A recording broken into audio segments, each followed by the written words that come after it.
Stort tack säger vi till Universitets- och högskolerådet. Och med detta så vill jag presentera nästa program. Ska vi bara se så att jag är rätt i tiden. Jo då, det är jag. Nästa program arrangeras utav historiska media och har rubriken 100 år sedan Lenins resa genom Sverige. Och jag säger välkommen till historiska media först och främst, som sen kommer att hälsa välkommen författaren och historikern Catherine Merridale. Varmt välkomna. And there you have microphones, and there's the watch. Yeah, okay. Which is best for you? Yeah? Hörs jag?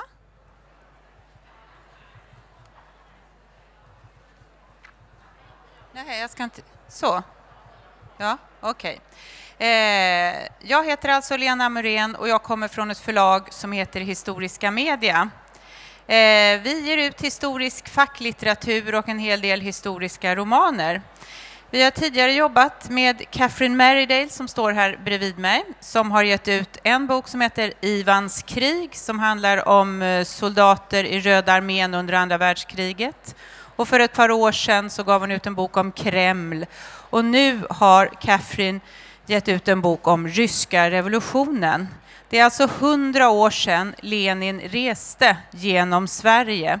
Och Catherine, hon har gjort den här resan exakt på samma dag som Lenin reste, men också exakt samma färdväg.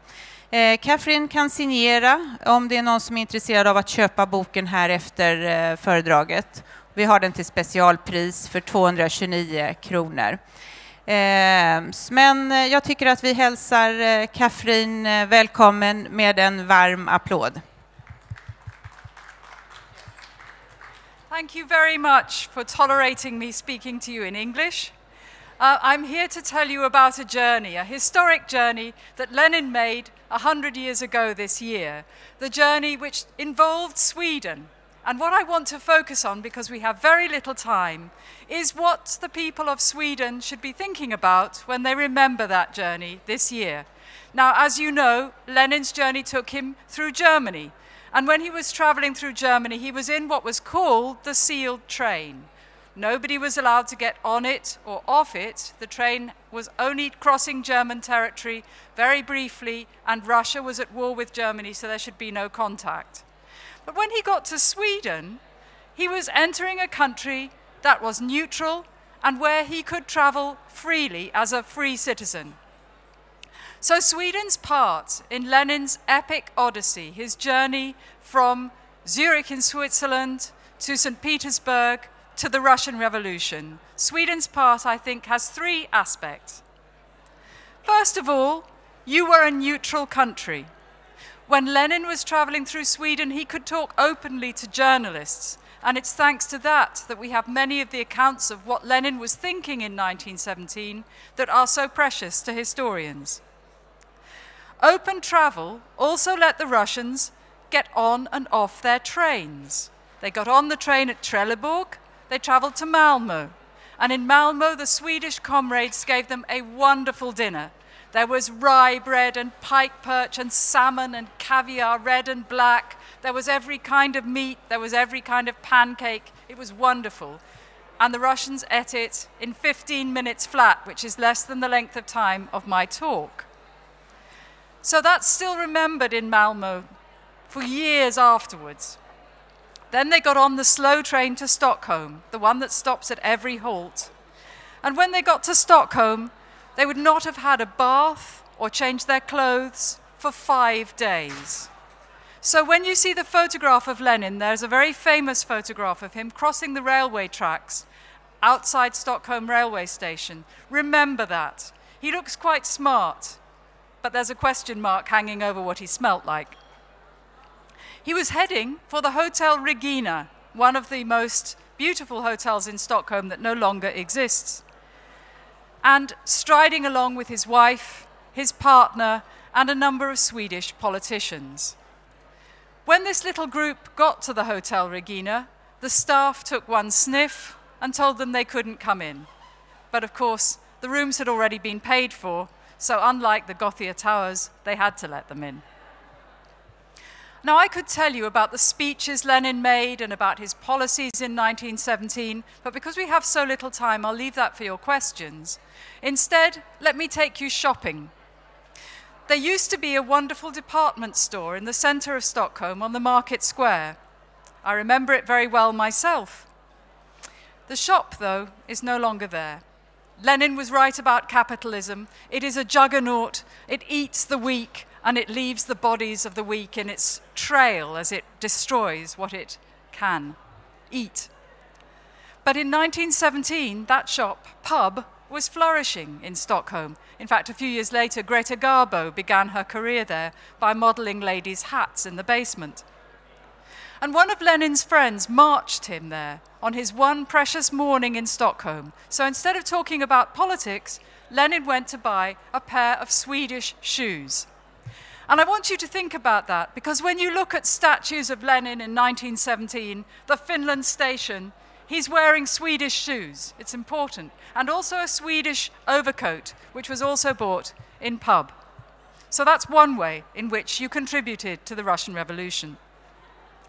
The second part of Sweden's role in Lenin's tale is a bit more serious, and it's about money. First of all, there was the matter of 34 tickets. There were 34 Russians traveling, 34 tickets on Swedish trains.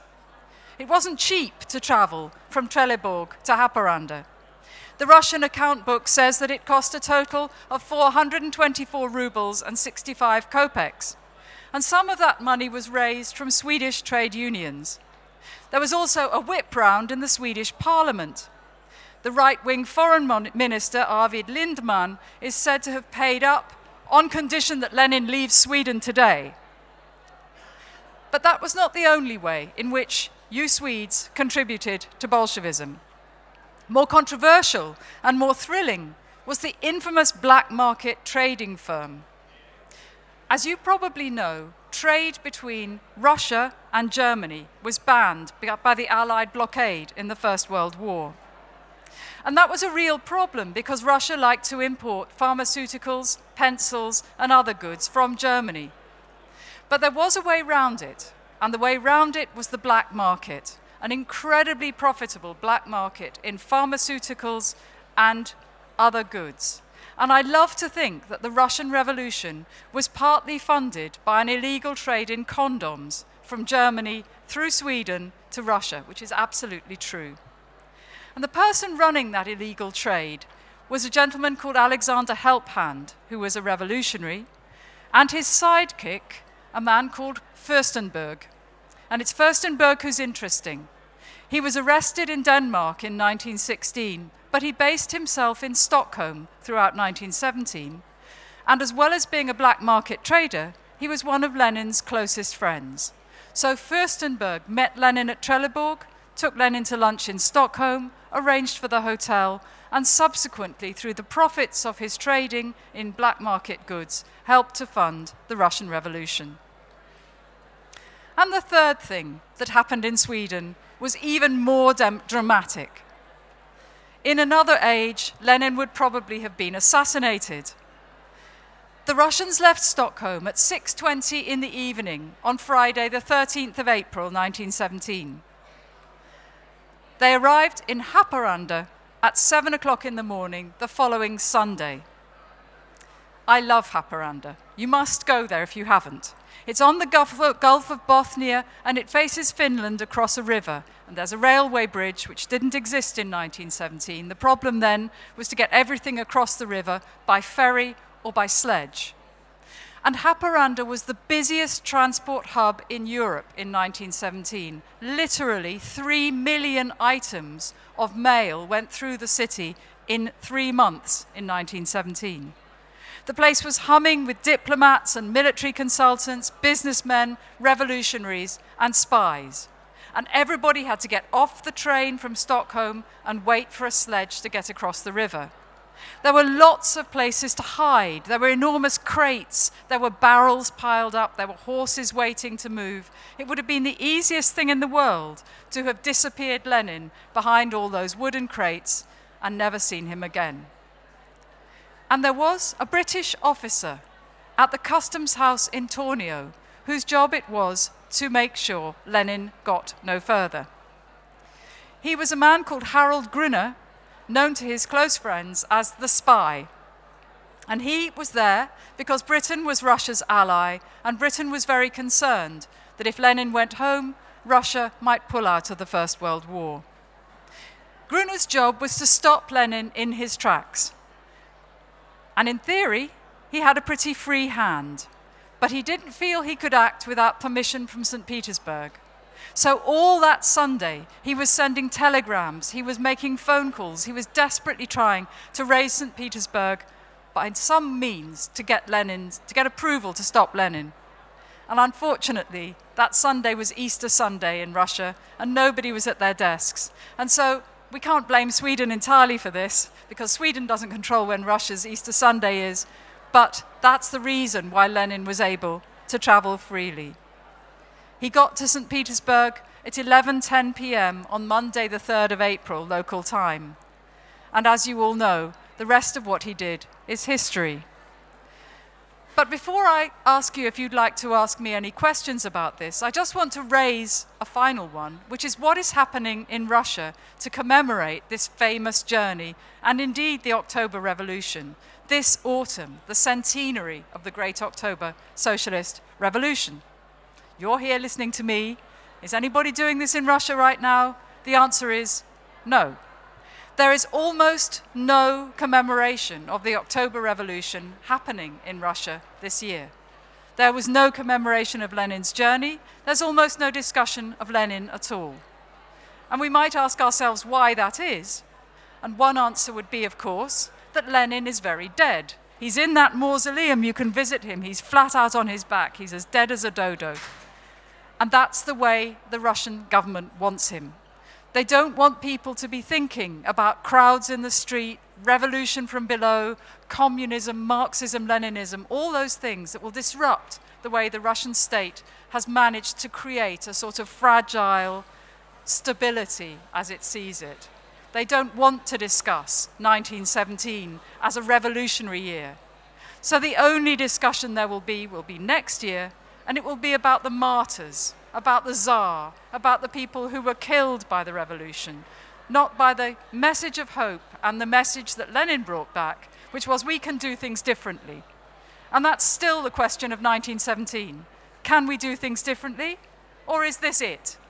And personally, I rather hope this isn't it, but that's a question perhaps we can talk about. We have 5 minutes for questions, so if you have any, do please ask.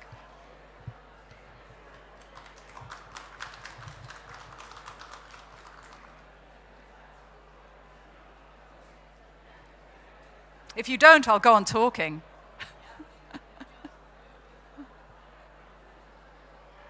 Shall I go on talking? Okay, well let me tell you then a little bit about what it was like in the sealed train when it was going through Germany. Now, why was the train sealed at all? The reason was that Lenin could not be seen to be collaborating with the German government, although in fact he was. So as a lawyer, he created the fiction that the famous train was what he, as a lawyer, this is his term, not mine, called an extraterritorial entity. That's how he described it. And that meant that there should be no contact between German citizens and Russian citizens for the duration of the journey. Sounds good? It was a single carriage, this sealed train, with an engine to pull it, and the first 4 compartments were for Russians. There was a 5th compartment that contained some Russians and one Swiss go-between, a Swiss neutral called Fritz Platten, and then there was a compartment at the back which was in German territory because it had 2 German guards in it who were traveling with Lenin. And the fiction that there was to be no contact was preserved by a chalk line drawn across the carriage floor. So the Russians were at the front in Russian territory, the Germans were at the back in German territory, and only the Swiss go-between could cross that chalk line. It's very good, it's fine, except for one detail. There were only 2 lavatories on the train. One was at the front and one was at the back. There were 34 Russians and only 2 Germans, but the 34 Russians were all forced to share the one at the front. So far so good, just about, although we're talking about 3 days and 3 nights without getting off that train. But the real problem was that the Russians all wanted to smoke, and Lenin had banned smoking in the corridors or the compartments. The only place they could smoke was in the lavatory, which created an enormous queue outside the door. And who was in the front compartment right next to the queue but Vladimir Ilyich Lenin himself? And he couldn't work, he couldn't sleep, he couldn't concentrate, there were all these people outside. So he showed his mettle as a future leader of the Bolshevik Party by issuing tickets for the lavatory. You got a first-class ticket if you wanted to use it for its biological purpose, and a second-class ticket if you wanted to smoke. And that was the way in which the sealed train was organized and how it showed really Lenin's ability to make sure people did what he wanted. The problem was, of course, that even after that, the passengers continued talking. And all through the first night, they were tittering and laughing in the carriage in the compartment next to Lenin's about which of the 2 imperatives was the more important, smoking or the other thing. So Lenin issued another Bolshevik party order, which was that sleeping was the duty of every good communist on board the train. And that was how they traveled for 3 days and 3 nights through Germany. And personally, I think it's amazing that at the end of a journey like that, Lenin got off the train and made the most historic speech, probably in the entire history of 1917, delivered the April theses to the waiting population of Petrograd, shocked everybody, was dazzlingly original, and carried on without a break, without being tired, without giving up, all the way through until he seized power in October. Thank you, Catherine.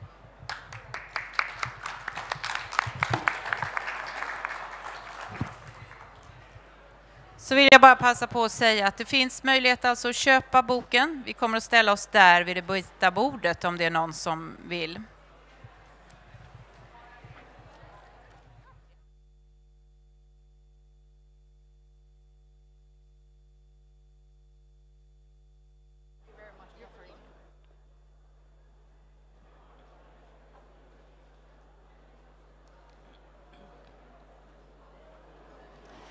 Då säger vi stort och varmt tack till historiska media och framförallt till Catherine Merridale som kommer att finnas här bredvid för intresserade. Och på nästa programpunkt är rubriken Ryssland från statsstödd homofobi till hatbrott. Arrangörer är Östgruppen i samarbete med RFSL och modererar gör Jon Östholm som står här bakom mig. Fridholm, förlåt. Det var en liten koppling där. Och dina gäster får du presentera själv. Varmt välkomna. Och du har mikrofoner där. Okay, do you hear me? Yeah. I'd like to introduce Konstantin Baranov and Svetlana Zakharova on stage, who's going to join me. Yes, give them a hand. Oh, yeah, sit down. And test your microphones as well. And take water there. And send me some water as well. Thanks. Okay, yeah. Now we will talk about the LGBTQ situation in Russia 4 years after the infamous anti-gay propaganda bill, as it's been called in media shortly. But I think the right title of the federal law is the Propaganda of Non-Traditional Sexual Relations legislation. And with me here I have Konstantin Baranov. He's a member of the Council of the Youth Human Rights Movement based in Voronezh in Russia. And Svetlana Zakharova, you're the communications officer of the Russian LGBT network. Very happy to have you here. I think we need to mention, because we originally said that this seminar was going to be also about the situation in Chechnya, but we have decided not to bring up Chechnya in this seminar, and the reason is risk management within the Russian LGBT network, because it's a very burning topic and it's very difficult to talk about this, and there are lots of threats coming out when it's brought up, especially in the Russian context, and therefore they've decided internally that only 2 persons in the organization are allowed to officially talk about the situation in Chechnya. And Svetlana,